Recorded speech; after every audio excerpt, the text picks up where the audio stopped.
तर ग्रह ह्या टॅरो कार्ड्सच्या माध्यमातून बोलतात असं आपण म्हणू शकतो. तर ह्या टॅरो कार्ड्समध्ये आपल्याला ह्या चित्रांवरनं वेगवेगळे संकेत मिळत जातात. पुनर्जन्म आहे का नाही ही वेगळी गोष्ट आहे त्याचा, पण पुनर्जन्म असतो. कारण आपला आत्मा हा परमात्म्यामध्ये लीन होत नाही. आपली जिथे कमी पडते ना बुद्धिमत्ता, तिथे टॅरो कार्ड्स आपल्या लेवलला येऊन आपल्याशी कम्युनिकेट करतात. कारण त्यांनाही आपली सवय होते. एखाद्या व्यक्तीशी पटकन सूर जुळतात. बरोबर आहे, एखाद्या व्यक्तीशी खूप सूर जुळतात. त्याचं कारण काय ते आत्ताच भेटलेली असते. हो. तर सहज परवा एक उदाहरण सांगते. परवा मला जसं भगवद्गीतेमध्ये परत म्हटलेलं आहे की जे जे दिसे ते नाश पावणारे, जे जे दिसे ते नाश पावणारे, परिजीवाला रे नाश नाही. इथे जीव म्हणजे आत्मा.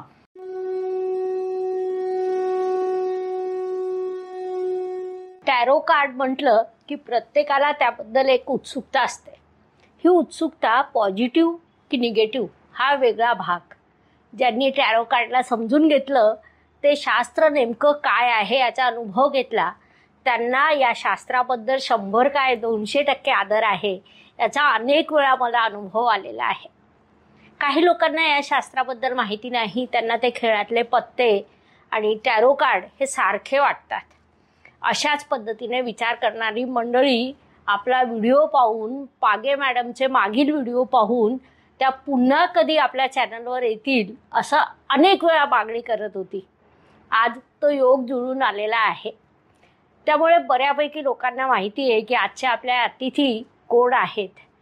त्यामुळे मी त्यांची नव्याने ओळख करून देत नाही. ॲडव्होकेट सुनीता पागे, त्यांचे अनेक व्हिडिओ तुम्ही यापूर्वी देखील आपल्या चॅनलवर पाहिलं. टॅरो कार्डच्या त्या विश्लेषक आहे आणि आजचा विषय ऐकल्यावर खूप लोकांच्या भुवया उंचवणार आहे. पुनर्जन्म आणि टॅरो कार्ड. पुन्हा जन्माविषयी टॅरो कार्डमधून कळू शकतं हे देखील शक्य आहे का हा प्रश्न मला देखील पडलेला आहे. मॅडम, तुमच्या चॅनलवर खूप खूप स्वागत. पुनर्जन्म आणि टॅरो कार्ड हा विषय मांडत असताना हे दोन्ही घटक नेमके काय हे समजून घेणं महत्त्वाचं आहे. तर आपण टॅरो कार्डबद्दल पहिले थोडंसं जाणून घेऊया की टॅरो कार्ड म्हणजे काय, हे शास्त्र कसं, याचा वापर कसा केला जातो थोडक्यात. हो, टॅरो कार्ड्सबद्दल एक 5 वर्षापूर्वी जेव्हा आपण बोलत होतो त्यावेळेला टॅरो कार्ड्स खूप लोकांना माहीत नव्हते. बरं. लोक असं म्हणायचे की हे पोपट कार्ड आहेत का, किंवा हा पत्त्यांचा खेळ आहे का, किंवा गंमत म्हणून त्याच्याकडे बघायचे. माझ्या घरातले लोक सुद्धा असंच बघायचे. आणि नंतर हळूहळू जसं जसं मी स्वतःहून त्यांच्याकडे जायचे की तुमचा प्रश्न मी टॅरोच्या माध्यमातून सोडवते. बरं. मग जशी जशी त्यातली उत्तरं ॲक्युरेट यायला लागली तसं लोक माझ्याकडे स्वतःहून यायला लागले. पण 2008 साली जेव्हा मी टॅरो कार्ड्सच्या अभ्यासाला सुरुवात केली तेव्हा त्याला एवढी पॉप्युलॅरिटी नव्हती. तर मी असं म्हणेल की best things in the world are not popular. त्याप्रमाणे टॅरो कार्ड सुद्धा बेस्ट आहेत म्हणून ते त्यावेळेला पॉप्युलर नव्हते, पण आता लोकांना समजायला लागले. बरोबर. टॅरो कार्ड्स हे वैदिक ज्योतिषाशी निगडीत आहेत. किंबहुना न्यूमरोलॉजी, टॅरो कार्ड्स किंवा वास्तू, इतर सर्व ज्या शाखा आहेत या वैदिक ज्योतिषापासूनच प्रसवलेल्या शाखा आहेत. या सगळ्याच्या मागे वैदिक ज्योतिष आहे म्हणूनच त्याची पाळंमुळं पक्की आहेत. तर ही टॅरो कार्ड्स म्हणजे ग्रहाची सांकेतिक भाषा आहे. तर ग्रह ह्या टॅरो कार्ड्सच्या माध्यमातून बोलतात असं आपण म्हणू शकतो. तर ह्या टॅरो कार्ड्समध्ये आपल्याला ह्या चित्रांवरनं वेगवेगळे संकेत मिळत जातात. मग हे संकेत जुळवून आपण एक छोटी गोष्ट तयार करतो. बरं. आणि त्या गोष्टीतून आपल्याला आपल्या प्रश्नाचं उत्तर मिळतं. आणि म्हणून टॅरो कार्ड्स ॲनलाइज करता आले पाहिजेत. ते सवयीने येतात. टॅरो कार्ड्सची एक खासियत आहे. लोक विचारतात की मला ही ॲनालिटिकल पॉवर येईल का, मी हे टॅरो कार्ड्सची लँग्वेज डिकोड करू शकेल का, माझी तेवढी कपॅसिटी आहे का, माझी तेवढी इंट्युटिव्ह ॲबिलिटी आहे का. तर बेसिकली इंट्युशन ही एक वेगळी गोष्ट आहे.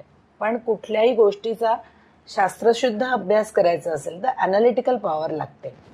पण समजा तुमच्याकडे ती कमी आहे तर टॅरो कार्ड्स आणि तुम्ही हा एक संवाद आहे. जसं तुम्ही टॅरो कार्ड्सशी बोलता तसं टॅरो कार्ड्स उलटे तुमच्याशी बोलतात. त्यांच्या हुशारीवर, त्यांच्या बुद्धिमत्तेवर तर आपल्याला शंका घ्यायचं कारण नाही.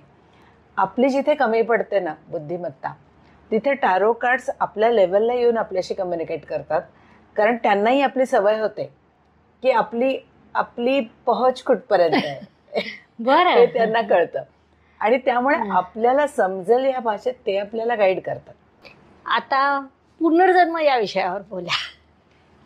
पुनर्जन्म किंवा पुनरावृत्ती हा, म्हणजे आपण म्हणतो की परत पुढचा जन्म मिळणं किंवा आपण मागच्या जन्मातून ह्या जन्मात येणं. तर हिंदू धर्म जो आहे, हिंदू धर्म, बौद्ध, जैन धर्म किंवा इव्हन ग्रीक संस्कृती आहे, तर एशियन कल्चर जे आहे ते पुनर्जन्मावर विश्वास ठेवतात. आपण संस्कृतीचा विचार केला तर आपण काय म्हणतो की पूर्व आणि पश्चिम हे त्याचे दोन भाग आहेत. पाश्चिमात्य लोक हे जास्त अनालिटिकल आहेत की पुरावा दाखवा आणि मगच आम्ही सांगू. पण पूर्वेकडचे लोक आहेत ते लेस अनालिटिकल आहेत, ते विश्वास ठेवणार आहेत. त्यामुळे आपण आपल्या इथे अनेक मायथॉलॉजिकल स्टोरीज आहेत आणि या मायथॉलॉजिकल स्टोरीज आपण पुराणांवर, वेदांवर विश्वास ठेवतो. वेद कोणी लिहिले आपल्याला माहित नाही, आपण म्हणतो ते परमेश्वर प्रणीत आहेत. होय, त्याच्या श्रुती आणि स्मृती या वादातीत आहेत. कारण या स्मृतीमधनंच इतर सर्व जी शास्त्र आहेत, न्यायशास्त्र, वैद्यकशास्त्र, ही निर्माण झाली आहेत. आता जर आपण बघितलं तर न्याय हे याज्ञवल्क्य स्मृतीवरून निर्माण झाले. होय, आणि त्या स्मृतींमधून त्याचा उगम झालेला आहे याच्याबद्दल आपल्याला ठळक पुरावे आहेत.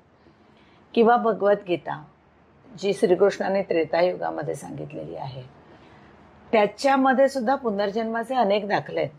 तर पुनर्जन्म म्हणजे काय? तर पुनर्जन्म म्हणजे आत्म्याचा प्रवास आहे. आपण असं म्हणतो की आत्मा हा अमर आहे, आत्मा हा अविनाशी आहे. आत्मा कधीच नाश पावत नाही. Life is an energy which can neither be created nor destroyed. तर आपल्याला टँजिबल की हा ह्याचा पुनर्जन्म झालाय अशी उदाहरणं अनेक संशोधकांनी दाखवलेली आहेत. पण समजा अशी दाखवता येत नसतील असं आपण आता गृहीत धरू, तरी सुद्धा आपल्याला लक्षात येतं की आपण खूप वेळा असं म्हणतो की अमुक अमुक मुलगा खूप रडत होता आणि मग त्याला आजोबांचं नाव ठेवलं आणि मग तो शांत झाला. हो, किंवा आजोबांच्या अंगावर असलेल्या जन्मखुणा तशाच्या तशा नातवाच्या किंवा नातीच्या चेहऱ्यावरती येतात.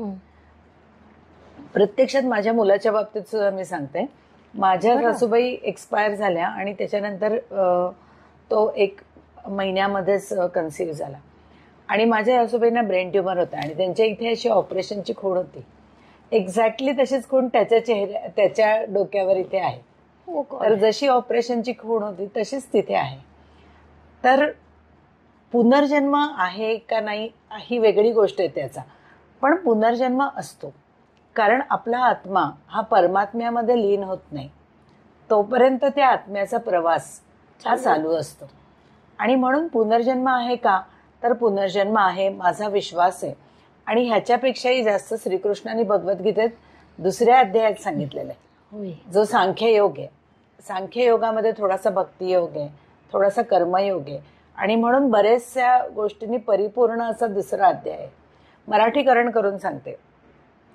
त्यांनी सांगितलं की अर्जुनाला की तू नी मी घेतले जन्म येथे किती, मज आठविती तुझं नाही.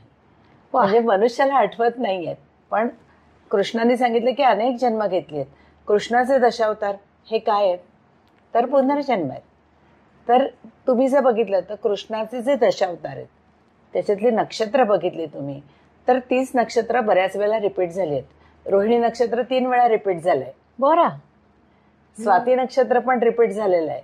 तर ही जी काही दशावतारामध्ये काय नक्षत्र रिपीट झालंय, कुठे रवीचे रिपीट झालेत, कुठे चंद्राचे झालेत. जर आपण घरामध्ये सुद्धा आपण बघितलं तर अरे यांची पण तीच रास होती किंवा यांचंही तेच नक्षत्र होतं असं आपल्याला अभ्यास केला तर लक्षात येतं. फक्त ह्याच्यात आपल्याला अभ्यास कमी पडतो म्हणून आपण असे दाखले देऊ शकत नाही. पण आपल्याला असे अनेक दाखले मिळतात. एखाद्या ठिकाणी गेल्यावर आपल्याला असोसिएटेड वाटतं त्या जागेशी काहीही कारण नसताना, आणि मग आपल्याला असं वाटतं की अरे आपण ते येऊन गेलोय किंवा इथे आपल्याला ॲट होम वाटतंय. तर ह्याचे दाखले कुठेतरी मागे असतात. एखाद्या व्यक्तीशी पटकन सूर जुळतात. बरोबर आहे, एखाद्या व्यक्तीशी खूप सूर जुळतात. त्याचं कारण काय? ती आत्ताच भेटलेली असते. हो, तर सहज परवा एक उदाहरण सांगते. परवा मला एक वकील आहेत, मी त्यांना म्हटलं समाव तुम्ही विरुद्ध बाजूला आलात ना की मला खूप हेल्दी वातावरणात आपण केस चालवतोय असं वाटतं आणि कम्फर्टेबल वाटतं. ते म्हणले मागच्या जन्मी आपण एकमेकांचे भाऊ बहीण असू किंवा मित्र असू, म्हणून म्हणाले आपलं केस ह्या नेहमी तडजोडीने मिटून जातात लवकर. तर असं होतं की आपल्याला अनेक गतजन्मीचे सहकारी याही जन्मी भेटत असावेत. होय, आपली मागची काही ओळख असेल. प्रत्येक व्यक्तीचा पुनर्जन्म झाला आहे का? म्हणजे तुमचा माझा सर्वांचाच पुनर्जन्म आहे की हे फक्त काही लोकांच्या बाबतीत घडतं? आता तुम्ही बोलता बोलता जे मुलाचं उदाहरण दिलं त्यातून एक विषय अजून लक्षात आला बारीकसा की जेंडर चेंज होऊ शकतं पुनर्जन्मात. हो, परंतु प्रत्येकाचाच पुनर्जन्म आहे की काहीचा असतो काहीचा नसतो? आपण म्हणतो ना की चरेवती चरेवती असं जे सुभाषित आहे त्याच्यामध्ये आपण म्हणतो की चालत राहा. कुठपर्यंत चालत राहा? तर जोपर्यंत आपण पृथ्वीच्या गतीशी तादात्म्य पावत नाही आणि स्वतःचा शोध घेत नाही, बरं, आणि तोपर्यंत हा कोहम ते सोहम म्हणजे मी कोण आहे पासून तो परमात्मा म्हणजेच मी आहे हा प्रवास जोपर्यंत संपत नाही तोपर्यंत आणि तितक्या जन्मापर्यंत. म्हणजे आपण असं म्हणतो ना की परमेश्वरामध्ये लीनत्वच हा प्रवास थांबवतो तोपर्यंत आणि तितक्या जन्मापर्यंत तुम्ही चालत राहता. त्यामुळे प्रत्येकाचाच पुनर्जन्म हा होतोच. तर आपण असं म्हणजे मोक्ष मिळाला नाही तर पुनर्जन्म आहेच. जसं भगवद्गीतेमध्ये परत म्हटलेलं आहे की जे जे दिसे ते ते नाश पावणारे, जे जे दिसे ते ते नाश पावणारे, परिजीवाला रे नाश नाही. इथे जीव म्हणजे आत्मा असा अभिप्रेत आहे. म्हणजे आत्मा हा अविनाशी आहे. जे जे दिसे ते ते नाश पावणारे, परिजीवाला रे नाश नाही. आणि म्हणून असा जीव काय करतो तर जुनी चिरगुटे टाकुनी या नवी तशी पार्थराया जीव घे. त्यामुळे जीव सुद्धा जुनी चिरगुटे टाकून देतो आणि नवीन धारण करतो. आणि म्हणून आपल्याला सगळ्या गोष्टी नाश होतात आणि नवीन रूपात पुन्हा येतात. त्यामुळे प्रत्येकाचा पुनर्जन्म होतो का तर निश्चितच होतो.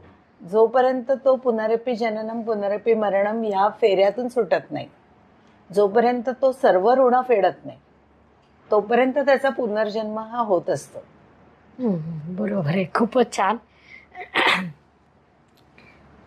आपण पुनर्जन्मावर बोलतोय तर पुनर्जन्म म्हणजे चांगलं की वाईट, याचा फायदा होतो की नुकसान होतो, ते असावं की नसावं?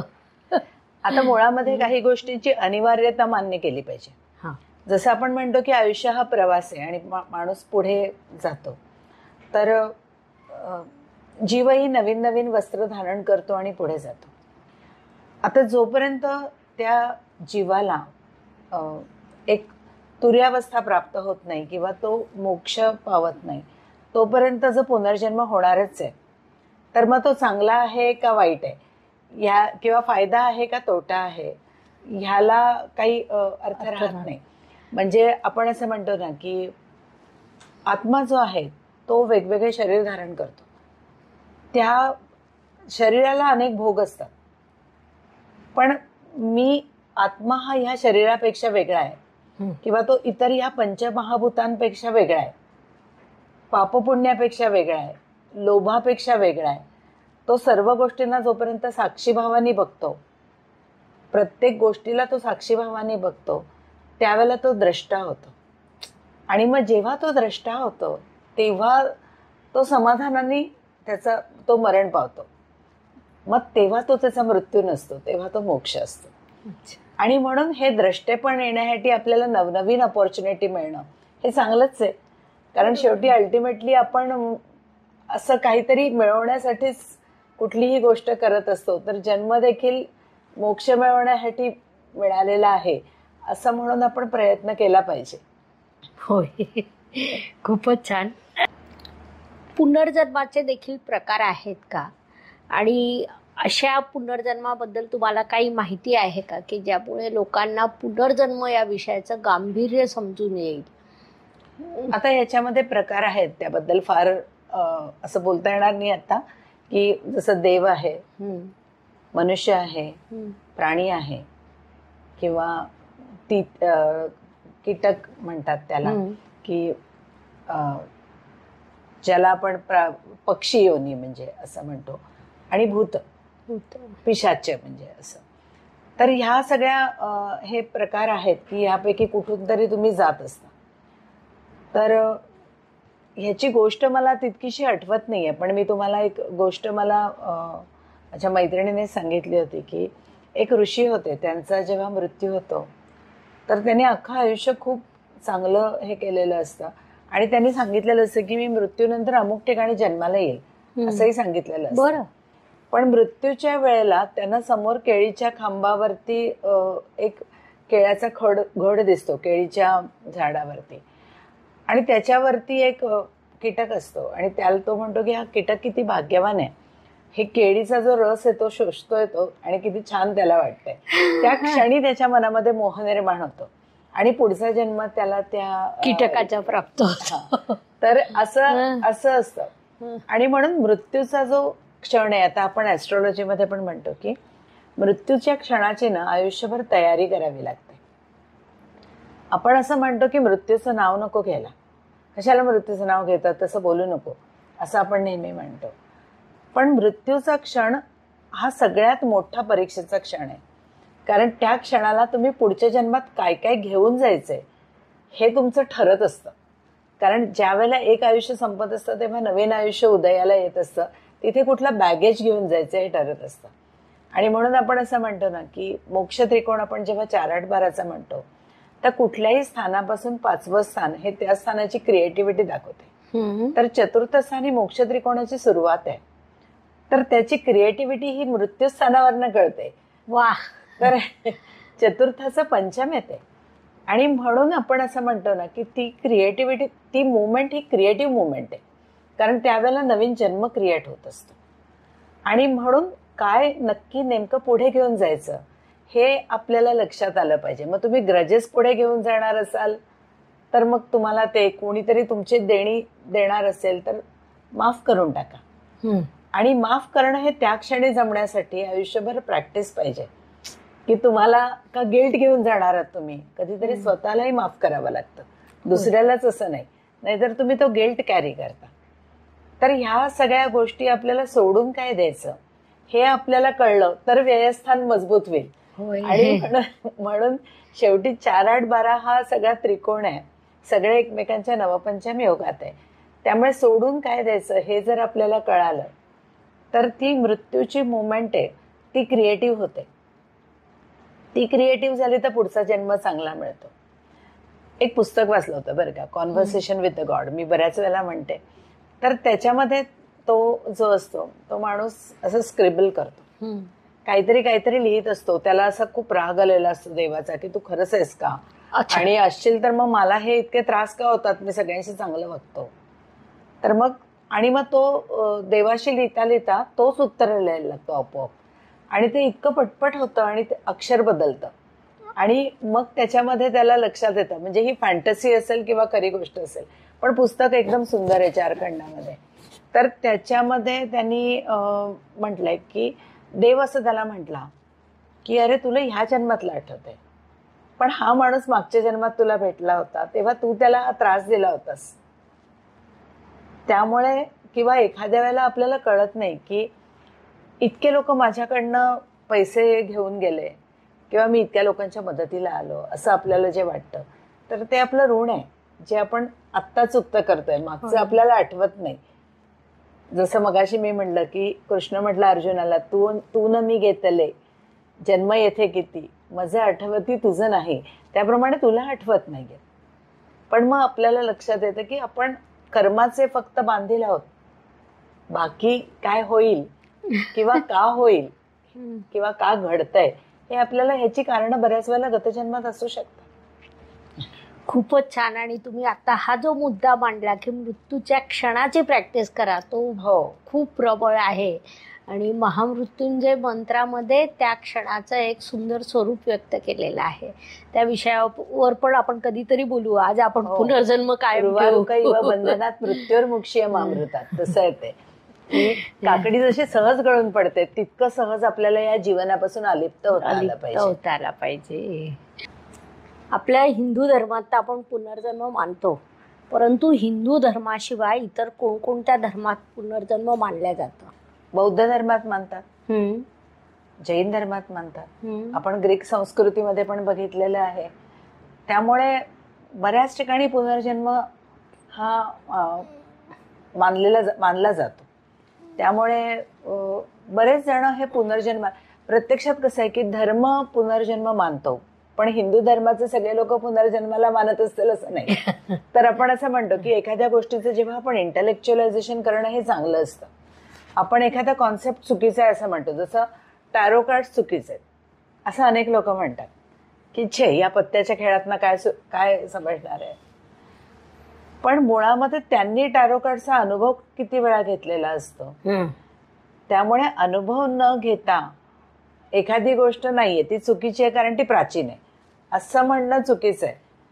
आणि म्हणून आपण असं म्हणतो ना की पुनर्जन्म आहे का, याला अनेक धर्मांमध्ये मान्यता आहे, पण त्या धर्माचे सगळे लोक ते मानत असतील असं नाही. बरोबर आहे. अनेक लोक विरोधासाठी विरोध करतात आणि तुमचा हा जो मुद्दा आहे अगोदर अभ्यास करा आणि मग विरोध करा, तो अत्यंत योग्य आहे. पुनर्जन्म या विषयावर आधुनिक काळात काही संशोधन झालं आहे का? आणि एकाच कुटुंबात जन्म घेतलेला पुनर्जन्म, खरं तर हा विषय तुम्ही आत्ताच सांगितला, परंतु अजून असे काही अनुभव आहेत का? आता रिसेंटली तुम्ही मला जेव्हा पुनर्जन्माबद्दल पॉडकास्ट आहे असं सांगितलं त्यावेळेला मी म्हटलं आता अभ्यासूनी प्रगटावे, बरोबर, अन्यथा जाकोनी असावे, तसं आहे. तर मी काही व्हिडिओज पण बघितले बरं का. तर त्याच्यामध्ये रिसेंटली एक व्हिडिओ बघितला, त्याच्यामध्ये उत्तर प्रदेशामध्ये एक असलेला मुलगा तो आईला भाभी म्हणतो आणि वडिलांना भैया म्हणतो, कारण तो मुलगा लहानपणीच तो गेला आणि नंतर तो आपल्या भावाच्या म्हणजे भाऊजाईच्या पोटी जन्माला आला. तर तो त्याच्या आजीशी जास्त कनेक्टेड आहे, तिच्याचकडनं खातो असं सगळं जे आहे. आणि त्यामुळे त्यांच्या घरामध्ये थोडासा स्ट्रेस पण निर्माण झाला. पण तो सगळ्या गोष्टी आठवून सांगायला लागला. तर बेसिकली आपल्याला ना पुनर्जन्म आहे किंवा नाही, किंवा असे लोक मिळत आहेत का, पुनर्जन्माचे दाखले मिळत आहेत का, याच्यापेक्षा सुद्धा आपल्याला पुनर्जन्म आहे ही जर गोष्ट आपल्याला लक्षात आली तर आपण मागच्या जन्मातनं काहीतरी घेऊन आलोय हे आपल्याला लक्षात आलं पाहिजे.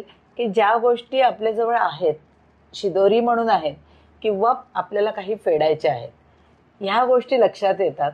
आणि जसं आपण मागच्या जन्मातून काहीतरी घेऊन आलंय तसं आपल्याला पुढच्या जन्मात काय घेऊन जायचंय ह्याचा चॉईस आपल्याला आत्ता तरी आहे.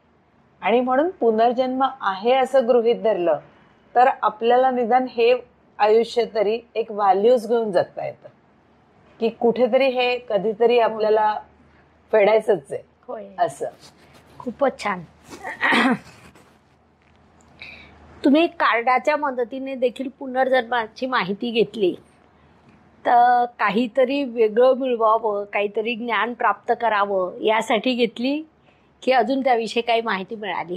टॅरो कार्ड्सचे मी जेव्हा क्लासेस घेते ना तर त्याच्यामध्ये एक साधारण 8-9 स्प्रेड शिकवले मुलांना. की जसं काल आपण सुनीता साने मॅडमने खूप सुंदर आपल्याला धनयोगाचं सांगितलं की धनयोगाला मदत करणारी कार्ड्स कुठली.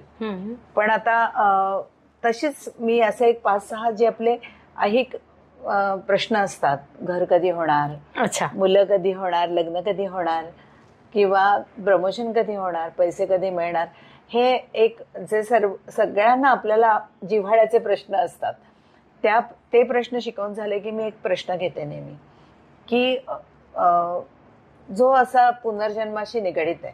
म्हणजे पुनर्जन्माशी पेक्षा आपण असं म्हणतो की आत्म्याशी निगडीत आहे.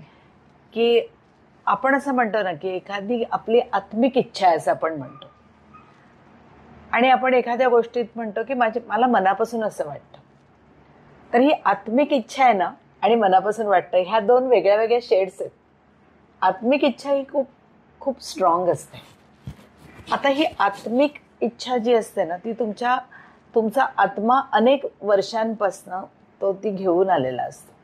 आपण जेव्हा टॅरो कार्ड्सचा मी तुम्हाला म्हणत होते की स्प्रेड आपण बघत होतो, तर जेव्हा आपले ऐहिक प्रश्न असतात त्याबरोबर आपल्याला एक प्रश्न पडला पाहिजे की एक्झॅक्टली माझा जन्म का झाला, एक्झॅक्टली ह्या जन्माचं कारण काय, ज्याला आपण सोल पर्पज म्हणतो. तर सोल पर्पज काय आहे, म्हणजे मी डॉक्टर होण्यासाठी जन्माला आलो, मी वकील होण्यासाठी जन्माला आले का, मी कशासाठी जन्माला आले, तर मी परमेश्वराच्या जवळ जाण्यासाठी जन्माला आले. म्हणजे मला परमेश्वर म्हणजे काय, तर परमेश्वर हे अंतिम ज्ञान आहे किंवा अंतिम सत्य आहे. आणि म्हणून सत्या सदृश असलेल्या सगळ्या गोष्टी बाजूला काढल्या पाहिजेत, ज्याला आपण नेती म्हणतो. याज्ञवल्क्य ऋषींनी सांगितलंय, नेती सिद्धांताबद्दल बरंच सांगितलंय.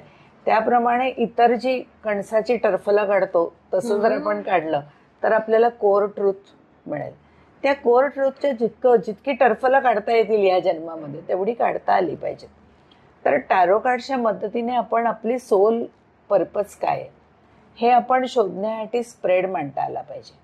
आणि म्हणून आपण म्हणतो की माइंड, बॉडी अँड सोल या 3 गोष्टी असतात. ज्योतिषशास्त्रामध्ये पण आपण बघतो की लग्न, चंद्र आणि रवी, होय, ह्या 3 गोष्टी असतात. हे 3 कुंडलीचे भक्कम आधारस्तंभ आहे. त्यामुळे लग्न, चंद्र आणि रवी हे तिन्ही जर आपण बघितले तर कुंडली आपल्याला 40% तरी समजते. आणि मग ह्या लग्न, चंद्र आणि रवी ह्यांचे इतर ग्रहांशी होणारे ग्रहयोग आणि दशानाथाचे त्याच्याबरोबर होणारे ग्रहयोग म्हणजे खरं म्हणजे आपली आत्ताची परिस्थिती असते. अंतर्दशानाथ किंवा दशानाथ ह्यांचे त्याबरोबर होणारे ग्रहयोग. तर मग शेवटी माइंड, बॉडी अँड सोल म्हणजे काय आहे, तर सोल म्हणजे कोण आहे, तर आपण असं म्हणतो की आत्मा कारक ग्रह म्हणजे रवी आहे, आणि माइंड म्हणजे चंद्र आहे, आणि बॉडी म्हणजे लग्नेश आहे, जो सगळ्या सुखांच्या अनुभूती घेत असतो. तर किंवा दुःख देखील त्यालाच होतात लग्नेशाला. तर ह्या गोष्टी आहेत. तर ते जे आपलं सोल आहे ते आपण कसं स्ट्रॉंग करायचं किंवा माइंड आणि बॉडी ह्याच्यावर ते कसं ठेवायचं, ह्याच्यासाठी म्हणून काही विशिष्ट स्प्रेड आपण मांडतो. आणि त्या स्प्रेडवरनं तुम्हाला दिशा मिळते की आपण काय करायला पाहिजे आयुष्यामध्ये. कित्येक वेळेला ना टॅरो कार्ड्समध्ये एक शॅडो कार्ड म्हणून एक कॉन्सेप्ट आहे की अनेक गोष्टी आपल्याला माहीत नसतात आपल्याबद्दल, आपल्या गतजन्माबद्दल, आपल्या पूर्वसंचिताबद्दल, किंवा आपल्याला आजूबाजूला भेटणारे लोक असे का वागतात ह्याच्याबद्दलही आपल्याला माहीत नसतं की हे असं का वागतो माझ्याशी. मी कितीही प्रयत्न केलं तरी काय आहे असं म्हणजे की जे मला माहीत नाही आहे. तर ह्याच्यासाठी शॅडो कार्ड्स असतात. तर शॅडो कार्डचा स्प्रेड असासाठी असतो की ज्या गोष्टींबद्दल आपण अनभिज्ञ आहोत त्या अनभिज्ञ गोष्टींबद्दल आपल्याला माहिती व्हावी म्हणून आपण ते काढतो. आणि म्हणून कोण मी कोठला कागा जन्म आलो, कासयासी ल्यालो नामरूप, हा प्रश्न सोडवायचा असेल तर आपण त्या अर्थाने आपला स्प्रेड डिझाईन करून जर काढला तर तो आपल्याला समजतो. प्रत्येक क्लासमध्ये मी हा स्प्रेड सांगते. काही वेळेला लोकांना खूप आवडतो. काही क्लासमध्ये लोक म्हणतात नाही हा जाऊ देत, हा जरा अवघड आहे, आम्हाला तुम्ही तो धनयोगाचा स्प्रेड सांगा. असंही होतं. पण आपण म्हणतो की ठीक आहे, ज्याला जे आवडतं ते त्याला द्यावं, आपण आपल्याकडनं सांगावं. पुनर्जन्म आहेत हे तपासण्यासाठी काही तर्क आहेत का, आणि माणसाचा पुनर्जन्म माणूस म्हणून होतो याबद्दल काही सांगता येईल का? आता मग मी सांगितलं तुम्हाला की ऋषी कीटक म्हणून जन्माला आले तिर्यक योनीमध्ये. तर तिर्यक हा एक प्रकार आहे, त्याच्यामध्ये ते आले. तर माणसाचा पुनर्जन्म माणूस म्हणून होईलच असं काही नाही. एक माझ्या ओळखीचे आहेत बरं का, त्यांच्याकडे घरामध्ये कुत्री होती. तर एल्सा असं तिचं नाव होतं. आणि ती कुत्री जी होती ती बरेच दिवस त्यांच्या घरामध्ये होती, त्यांचं प्रेम होतं. ती गेल्यानंतर लिटरली त्यांना घरातला माणूस जावा तसंच वाईट वाटलं होतं. त्यानंतर त्यांच्या घरामध्ये काही दिवसांनी एक मुलगी जन्माला आली. तर तिच्या पाठीला शेपूट असावं तसं तिथे केस होते. अच्छा. आणि ते नंतर तिला वॅक्सिंग करून घ्यावे लागत होते, पण तिथे केस होते. म्हणजे ते त्या गोष्टी देखील अशा होऊ शकतात. तर माणूस म्हणूनच जन्माला येईल असं नाही. त्याच्याबद्दल तर्क म्हणाल तर तो काही आपल्या घरीच जन्माला येईल असं काही नाही. कोण कुठे जन्माला येईल माहित नाही. त्यामुळे असं नाही. जसं पण मी तुम्हाला म्हटलं की जन्मखुणा असतात. आपल्याला आपल्या कुंडलीत जेव्हा वक्री ग्रह असतात तेव्हा त्याचा विचार केला पाहिजे की ग्रह वक्री काय. कारण आपण काय म्हणतो की ग्रह वक्री होतो ज्या वेळेला, तेव्हा तो राहिलेली कामं करण्यासाठी वक्री होतो. आपणही जर समजा पुढे गेलो आणि परत मागे आलो तर काहीतरी राहून गेलेलं असतं, म्हणूनच आपण येतो मागे, नाहीतर काय येऊ. तर हे राहून काय गेलंय हे ज्यांच्या कुंडलीत वक्री ग्रह आहेत त्यांनी निश्चित शोधावं की राहिलंय काय, आणि मग काय राहून गेलं हे कसं शोधावं. तर मग त्याला आमची टॅरो कार्ड्स आहेत बरं की ज्याच्यावरनं कळतं की आपल्याला काय राहून गेलंय. अच्छा, छान. पुनर्जन्म या विषयावर अभ्यास करत असताना आलेल्या 4 केस स्टडी की ज्या तुम्हाला स्वतःला खूप आवडल्यात. खरं म्हणजे अशा केस स्टडीज माझ्याकडे नाही आहेत. म्हणजे की ह्या केस स्टडीज, कारण काय आहे की आपण जसं मी तुम्हाला म्हटलं की असे अनेक लोक आहेत की जे मागच्या जन्माबद्दल सांगतात, बोलतात. त्यातलं खरं किती, फॅन्टसी किती हे आपल्याला माहित नाही. पुनर्जन्म एखाद्या, जसं आपण म्हटलं की प्रत्येकाचाच पुनर्जन्म झालाय. कुणाला आठवतात काही गोष्टी, किंवा आठवतात म्हणण्यापेक्षा त्या कुठेतरी तुमच्या मेमरीमध्ये असतात, आणि मग तुम्ही त्या गोष्टींच्या प्रमाणे वागता, हे करता. तुम्हाला असं माहित नसतं की मी मागच्या जन्मी अमुक अमुक किंवा यांचा कोणीतरी होतो, पण तुम्हाला मन ओढ घेतं त्या जागेवर, त्या व्यक्तीकडे. तर प्रत्येकाचा पुनर्जन्म असेल तर प्रत्येकच व्यक्ती ही केस स्टडी आहे की हा जन्म असा मिळालाय, त्याच्यामागे पूर्वपीठिका काय आहे. तर ही आपल्याला पूर्वपीठिका समजून घेणं म्हणजे पुनर्जन्म आहे ते, किंवा गतजन्माचा अभ्यास करणं असं आपण म्हणतो. तर गतजन्माचा अभ्यास का करायचा असतो? कारण आपण इतिहासाचा अभ्यास करतोच ना. तर आपल्याला एक लोकसत्तामध्ये एक सदर येतं बरं का, भूगोलाचा इतिहास. बरं. तर जसं हिमालय हा ठिसूळ आहे, तर हा हिमालय कसा निर्माण झाला, किंवा एखादा भूगोल, एखादी गोष्ट कशी निर्माण झाली, तर त्याच्यामागे इतिहास आहे. तर हा भूगोलाचा इतिहास आहे.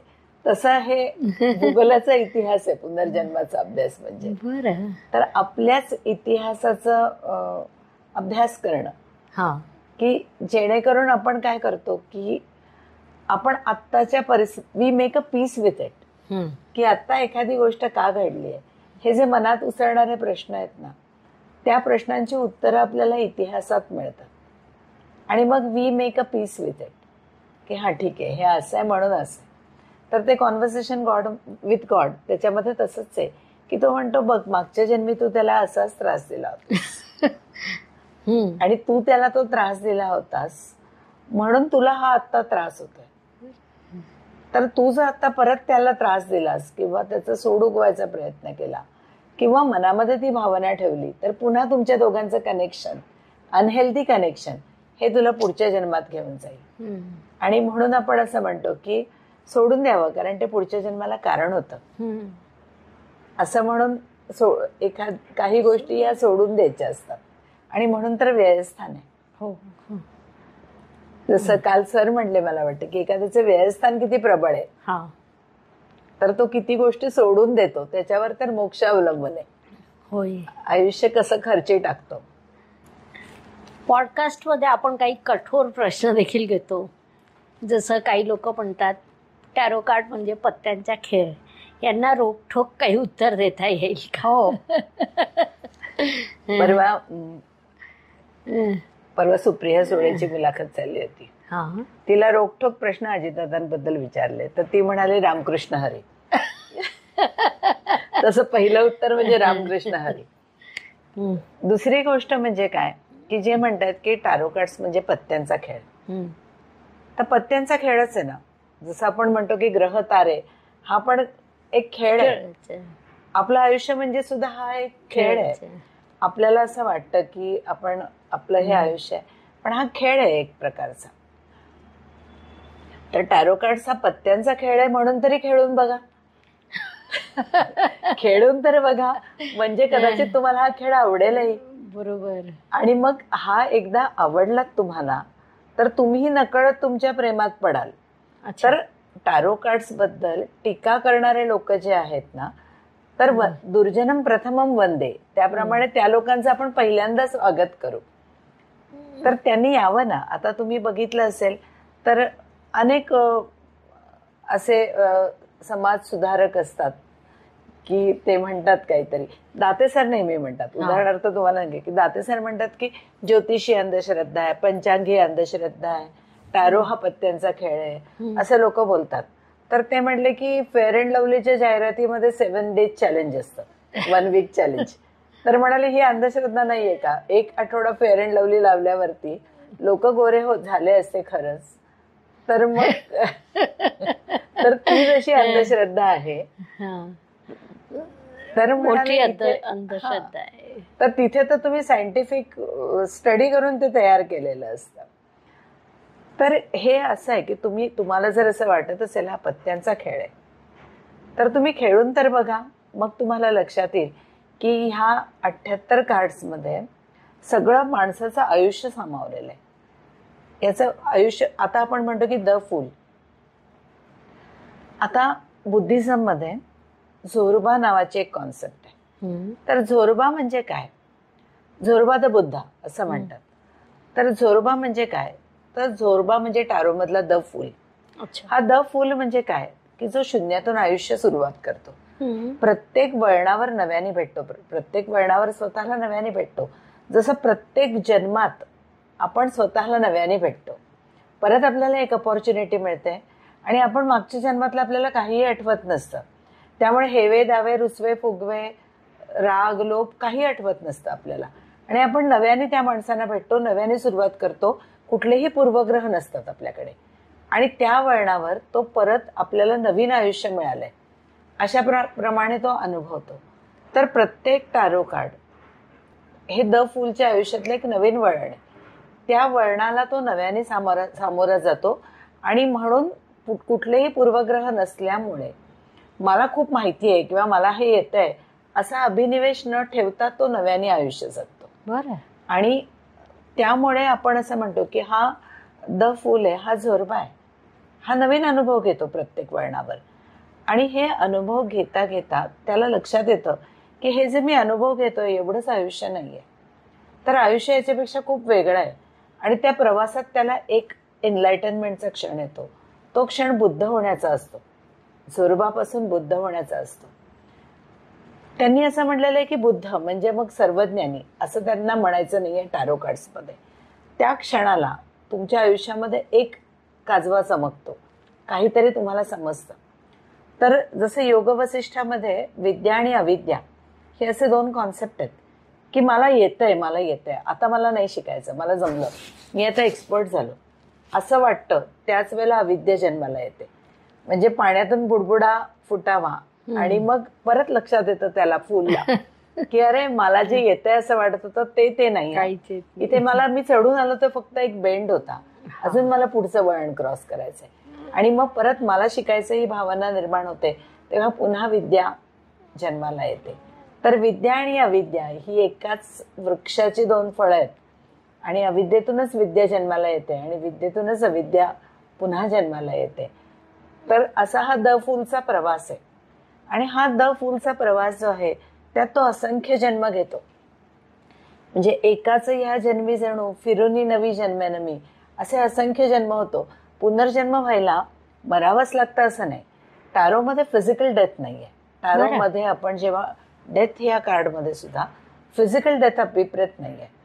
त्या एका पर्वाचा अंत होतो, एका गोष्टीचा अंत होतो, अज्ञानाचा अंत होतो, कधीतरी अहंकाराचा अंत होतो, कुठली तरी एक गोष्ट फायनॅलिटीला येते. तर ही फायनॅलिटी जेव्हा येते तेव्हा तुम्ही त्यातनं बरंच काही शिकून पुढे गेलेला असता.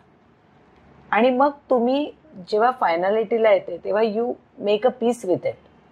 आणि मग तुम्ही पुढे जाता, नव्याने आयुष्य जगता आणि तुमचा तो इनोसन्स तुम्ही तसाच ठेवता.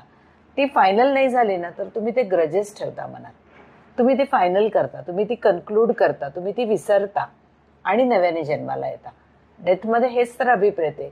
तुम्ही जर मागचा जन्म तुम्हाला आठवत असता आणि कदाचित आपण मागच्या जन्मी कुठल्या तरी गोष्टीवरनं किंवा मी तुम्हाला काही पैसे देणं लागत असते तर तुम्ही माझ्याकडे ग्रजेस ठेवले असते माझ्याबद्दल. तर आपल्याला हे आठवत नाही. तर द फूल हा तसाच आहे, इनोसंट आहे. तो पूर्वायुष्याचं ओझं हे बाळगत नाही. म्हणून तुम्ही जर बघितला द फूलचा फोटो तर त्याच्या खांद्यावर एक काठी आहे बारीकशी आणि त्याला एक छोटीशी पोटली आहे आणि ती रिकामी आहे, फोपशी आहे. बरं. म्हणजे तो काहीही कॅरी करत नाही त्याच्या प्रवासात. ही ट्रॅव्हल्स लाईट. त्याचा प्रवास हा खूप लाईट आहे. तर असा हा आपला प्रवास आपण लाईट ठेवायचा असतो. काही अनुभव किंवा काही ग्रजेस घेऊन पुढे जायचे नसतात पुढच्या वळणावर. म्हणजे तो क्रिएटिव्ह डेथचा क्षण आपल्याला शेवटी पण जगता येतो. खूपच सुंदर. तुमच्या वैयक्तिक आयुष्यात टॅरो कार्डमुळे काही बदल झाले आहेत का? कारण की टॅरो कार्ड आता तुम्ही खूप डीपली अभ्यास केलेला आहे. प्रत्येक कार्ड एक कार्डचं नाव सांगितलं की तुम्ही बोलत जातात. ती डेप्थ तुम्ही मिळवलेली आहे. तर हे सर्व करत असताना, वैयक्तिक आयुष्य जगत असताना विशिष्ट टॅरो कार्ड आठवला आणि मग तुम्ही निर्णय घेतलं, असं काही झालं का? आपण जसं लहान असताना घरी शाळेत काय घडलं ते आईला येऊन सांगतो. बरोबर. आणि ती काय आपल्याला उपदेश करायला बसत नाही, पण ती बोलता बोलता सांगते की हे असं आहे, हे असं इथे तुझंच चुकलं. अच्छा. असंही सांगते ना ती. हो. की आपण भांडण झालं किंवा शाळेत काही झालं, कमी मार्क मिळाले तर ती आपल्याला सांगत असते. पुढे मोठं झालं की आपल्याला मित्रमैत्रिणी मिळतात, तेही आपल्याला नकळत सांगत असतात. तर हे शेअरिंग आहे, त्या शेअरिंगमधनं काहीतरी मिळतं. तसं टॅरो कार्ड्स आहेत ना, हे तुमचे जवळचे मित्र आहेत. ते तुम्हाला सांगतात की तुम्ही काय करता. फक्त तुमचं असोसिएशन त्यांच्याबरोबर चांगलं असलं पाहिजे. आपण सकाळी उठलं की आपली एखादी मैत्रीण असते, तिला आपण फोन करतो रोज. सहज आता निघाले मी, चालली ऑफिसला वगैरे असं. किंवा आईला करतो, कोणाला तरी करतो जवळच्या व्यक्तीला. सहप्रवासी असतो आपल्या आयुष्यामध्ये, कोणी ना कोणी असतं. सहप्रवासी बदलतात पण कोणीतरी 1-2 जण असतात जी आपल्या जवळची असतात. तर टॅरो कार्ड्स आहेत ना, ते न बदलणारे सहप्रवासी आहेत आपल्या आयुष्यामध्ये. त्यामुळे आपल्याला एखादा प्रश्न जो आपल्याला समजत नाहीये, अशा वेळेला जर आपण टॅरोला विचारला तर ते आपल्याला छान गाईड करतात, छान मार्गदर्शन करतात. उगाच छोट्या छोट्या गोष्टींसाठी न जावं टॅरोकडे, अभ्यासासाठी जावं. पण आयुष्यातले जेव्हा अवघड प्रश्न येतात आणि आता आपल्याला असं वाटतं की आता आई नाहीये, आता आपण कोणाचा सल्ला घ्यावा, तर टॅरो कार्ड्स आहेत. त्यांच्यामध्ये आई आहे, वडील आहेत, गुरु आहे, मित्र आहेत, सगळेच आहेत. त्यामुळे त्यांचा सल्ला घ्यायला काही हरकत नाही. आपल्याला कुठल्या तरी माध्यमातून त्यांचा सल्ला मिळतो.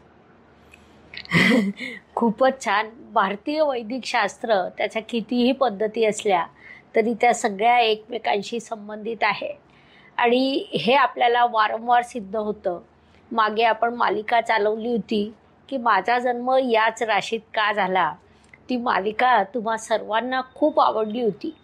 ती मी वैदिक पद्धतीने केली होती आणि मग मध्यंतरी तुमच्याकडूनच म्हणजे कम्युनिटीमधून मला प्रश्न आले की मॅडम हे वैदिक झालं, तुम्ही थोडं इतर पद्धतीने सांगू शकाल का, म्हणजे हस्तसामुद्रिक, टॅरो कार्ड. परंतु कसं असतं ना, प्रत्येक विषयाचा एक तज्ज्ञ असतो, दिग्गज असतो, त्याने त्या विषयावर बोलावं. म्हणून मग टॅरोवर बोलायचं असेल तर पागे मॅडमच योग्य आहेत. आणि आज पागे मॅडम यांनी आपल्याला पुनर्जन्माबद्दल बरंच काही विश्लेषण करून सांगितलं. आता पुनर्जन्माबद्दल तुमचेही काही प्रश्न असतील ते तुम्ही मॅडमकडे टॅरोच्या माध्यमातून सोडवायला जाऊ शकता. आपल्या कम्युनिटी सेक्शनमध्ये, कमेंट्समध्ये तुम्ही लिहू शकता की तुमचं काय अनुभव आहे. डिस्क्रिप्शन बॉक्समध्ये मी मॅडमचं नाव आणि नंबर देईल. त्यांचं दी लीला टॅरो ही एक प्रसिद्ध पुण्याची संस्था आहे आणि त्या खरं तर व्यवसायाने ॲडव्होकेट आहेत, परंतु टॅरोवर त्या अत्यंत उत्तम कार्य करतात आणि जेव्हा त्या टॅरोवर बोलतात तेव्हा आपण फक्त ऐकत राहत असतो. तसंच आजसुद्धा काहीसं झालं, पण खूप मजा आली. तुम्हालासुद्धा आली असेल. तुमचे अनुभव कमेंटमध्ये सांगा.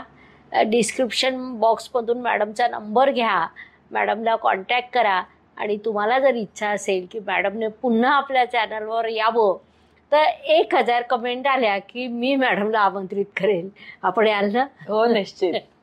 धन्यवाद. निश्चित. शुभम धन्यवाद. भवतु. जय ज्योतिष. नमस्कार. शास्त्राचा अभ्यास करण्यासाठी माझी मराठीतून 11, हिंदीतून 2 अशी पुस्तकं प्रकाशित झाली आहे.